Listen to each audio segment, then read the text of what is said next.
में कबीर नाम का युवक रहता था। वह पढ़ा लिखा तो था, परंतु बेरोजगार था। उसने नौकरी की बहुत तलाश की, लेकिन कहीं पर भी उसको नौकरी नहीं मिली। माँ, मैं परेशान हो गया हूँ। मेरे पास तो कोई काम ही नहीं है। अरे बेटा, परेशान मत हो, कभी ना कभी तो नौकरी मिल ही जाएगी। माँ, अब तुम ही कुछ बताओ, मैं क्या करूँ? तू एक काम कर, कुछ दिन के लिए अपनी दादी के पास चला जा, तेरा मन भी लग जाएगा। कबीर दूसरे दिन ही अपनी दादी के यहाँ चला जाता है। कुछ ही दिनों में उसे लगने लगता है कि जो कोई भी उनके घर आता है, वह दादी के हाथ के सांबर की बड़ी तारीफ करता है। दादी, तुम्हारे हाथ का सांबर तो बहुत स्वादिष्ट होता है। सभी लोग इसकी बहुत तारीफ कर रहे हैं। मुझे भी ऐसा सांबर बनाना सिखा दो ना। कुछ ही दिनों में कबीर बहुत ही अच्छा सांबर बनाना सीख जाता है। उसके मन में विचार आता है कि क्यों ना मैं खाने पीने का कोई होटल खोल लूं। दादी से आशीर्वाद देकर कबीर अपने घर वापस आ जाता है। अरे बेटा कबीर, अब तो तू बहुत खुश दिखाई दे रहा है।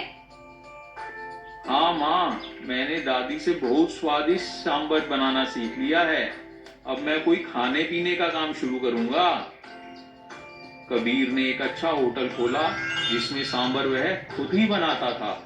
कुछ ही दिनों में सांबर की वजह से उसका होटल बहुत मशहूर हो गया। लोग दूर दूर से उसका सांबर खाने आते। कबीर को इसमें अच्छा मुनाफा होने लगा। एक दूसरे होटल का मालिक, जिसका नाम मोहन था, उसे कबीर की तरफ की फूटी आंख नहीं भा रही थी। इसके लिए मोहन एक योजना बनाता है। वह कबीर के होटल के कर्मचारी, जिसका नाम दीपक था, उससे बात करता है। भाई दीपक, मैं तुम्हें 3,000 रुपए दूंगा। मुझे करना क्या होगा? जब तुम्हारे यहाँ सांबर बन जाए तो उसमें ज्यादा नमक मिला दिया करो। ऐसा करने से तुम्हारे यहाँ ग्राहक आने कम हो जाएंगे और मेरे यहाँ बढ़ जाएंगे। दीपक मान जाता है। अगले दिन से जैसे ही सांबर बनकर तैयार हो जाता है, दीपक चुपके से उसमें नमक मिला देता है। इस सब से ग्राहकों की शिकायतें बढ़ने लगती हैं।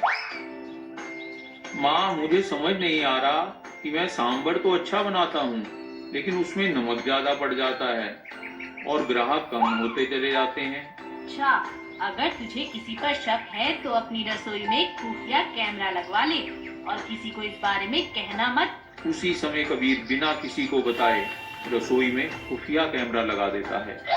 अगले दिन सारा मामला साफ हो जाता है। दीपक रंगे हाथ पकड़े जाने के बाद अपना गुनाह कबूल कर लेता है और सारी बात कबीर को बता देता है। इस बात के लिए मोहन सभी के सामने कबीर से माफी मांगता है।